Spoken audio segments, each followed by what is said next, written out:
क्या आपने कभी सोचा है कि एक जिंदा शहर रातों रात एक कब्रिस्तान में कैसे बदल सकता है? इंडिया में हजारों किले हैं, लेकिन भानगढ़ फोर्ट एक ऐसा किला है जिसके दरवाजे पर आर्कियोलॉजिकल सर्वे ऑफ इंडिया को लिखना पड़ा। सूर्यास्त के बाद इस किले के अंदर जाना मौत को दावत देना है। क्यों? क्योंकि भानगढ़ की मिट्टी में आज भी एक तांत्रिक की काली विद्या और उसका भयानक श्राप सांस लेता है।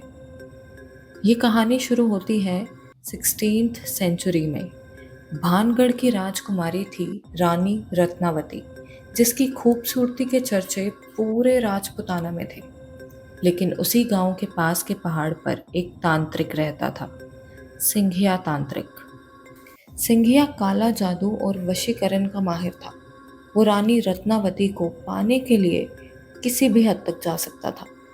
एक दिन रानी की दासी बाजार में उनके लिए एक इत्र की बोतल खरीदने गई, जिसे रानी रोज लगाती थी।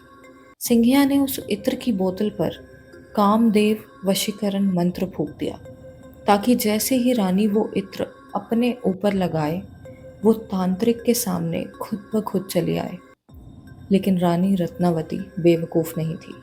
उसने बोतल हाथ में लेते ही समझ लिया कि इसमें काला जादू है। उसने गुस्से में वो बोतल पास की एक बहुत बड़ी पहाड़ी पर फेंक दी और वो बोतल वहीं टूट गई। जैसे ही वो इत्र उस चट्टान पर गिरा, वशीकरण मंत्र के असर से वो भारी भरकम पहाड़ी चट्टान खुद लुढ़कते हुए सिंघिया तांत्रिक की तरफ भागने लगी।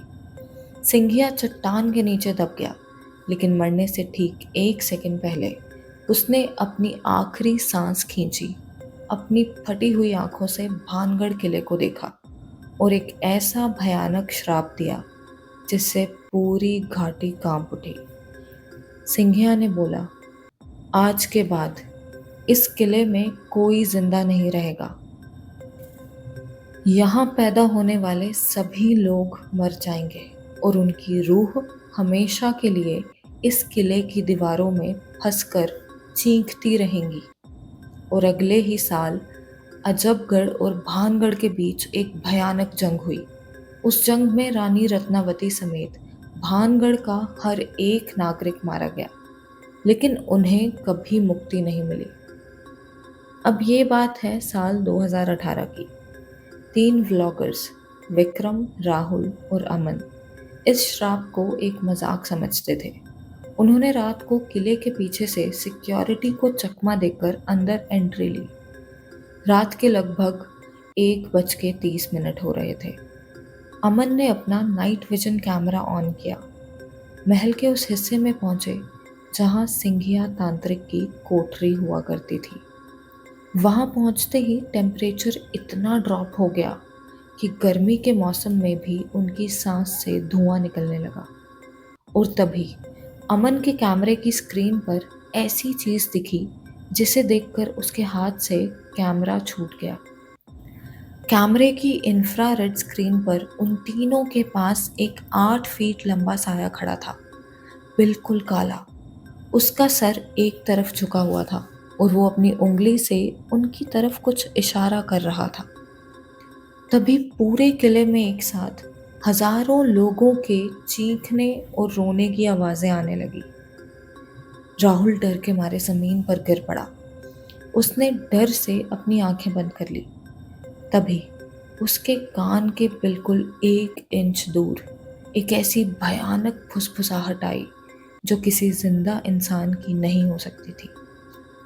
एक मर्द की सड़ी हुई आवाज, मैंने कहा था ना, यहाँ से कोई जिंदा नहीं जाएगा।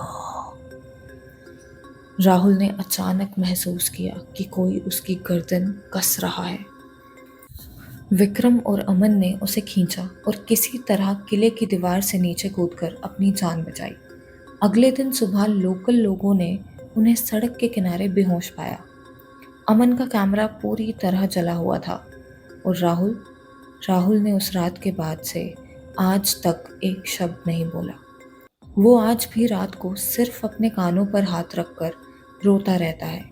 क्योंकि उसे आज भी वो तांत्रिक की फुसफुसाहट सुनाई देती है।